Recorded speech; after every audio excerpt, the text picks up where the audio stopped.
So, State Supreme Court Justice Kyra Harris Bolden, it is a pleasure to have you here on Roundabout, and you brought the nice weather with you today. How are you doing? I'm doing well, and you're welcome. Not only are you writing Black history, but you're writing women's history as well. Do you ever get a time to just sit down and think about some of the barriers that you're breaking, especially for your daughter?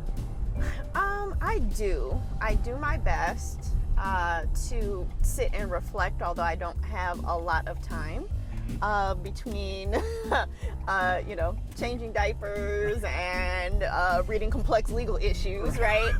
That's quite a balancing act you got there. This is the street that my parents brought me to after I was born in the Roslyn Woods, Magnolia Park neighborhood. You know, what's interesting is in the legislature, I represented my hometown of Southfield, so I knocked all these doors. Right. This is my childhood home. Oh, it's right here in the corner. We painted this fence white because my mom wanted a white picket fence. So did you knock on this door when you were a kid? Yeah, I know the people that live there. Yeah, they displayed a sign for me. They're very supportive.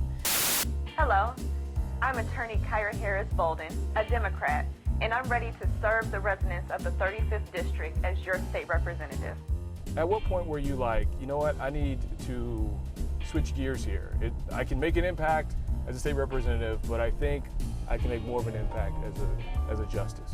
Yeah, I will say sometimes people see things in you that you don't see for yourself, right? And that was my story. So in June of 2021, Congresswoman Brenda Lawrence asked me to her residence, and she sat me down and basically said to me, would you consider running for Michigan Supreme Court?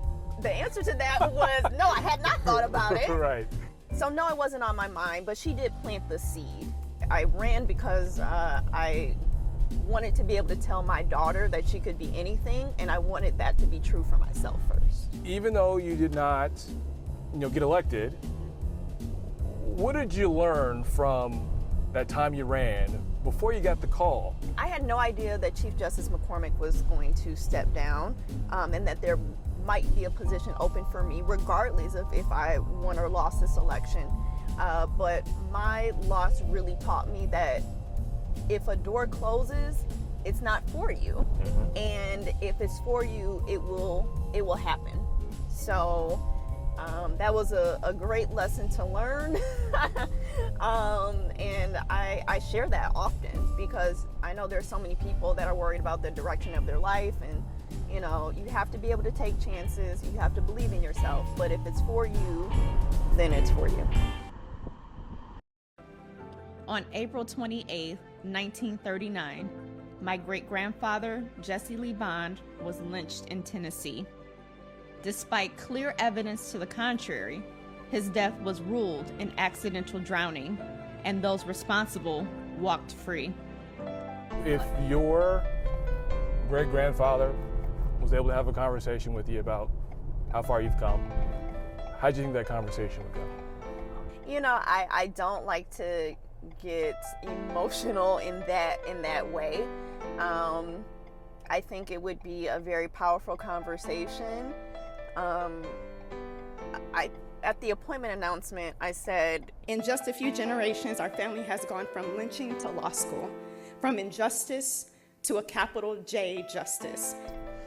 And I think about that a lot, and I think about how my great-grandfather would feel about the progress that we've made. I would like to think he would be proud, but I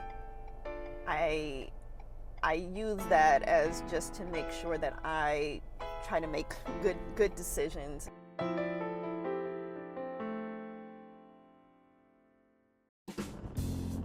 All right, so we are coming up on the old Lathrop. If you could talk to high school Kyra Harris Bolden. Oh my goodness. What would you say?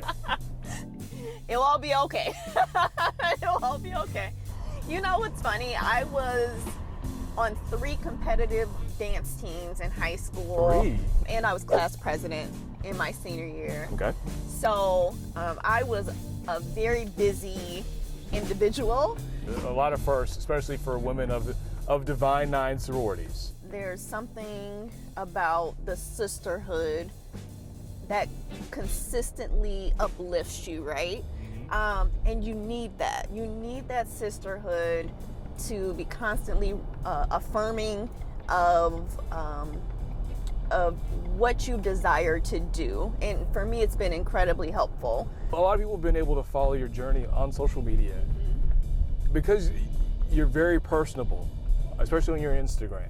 I am the Supreme Court liaison to the Drug Treatment Court, so I'm very excited. This book is called Just Help by Sonia Sotomayor. What's been the purpose of, opening up your life to, thousands upon thousands of people? I thought that maybe I could be a leader in the space of judicial transparency, or just being connected to the people that sit on the bench, because we sit higher than people. We have robes on. It's a very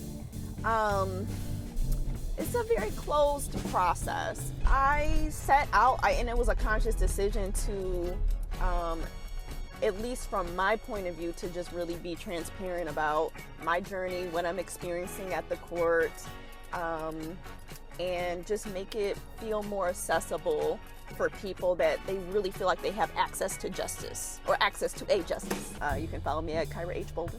There you go. Gotta throw that plug in there. Kyra H. Bolden on all social media platforms. Justice Bolden, I appreciate your time. I gotta say, on behalf of all the girl dads out there, thank you for all that you have done for lifting up and hopefully, blazing a trail for our young daughters to follow. Thank you. So, Thank you so much. Thank you for having me. Hey, anytime.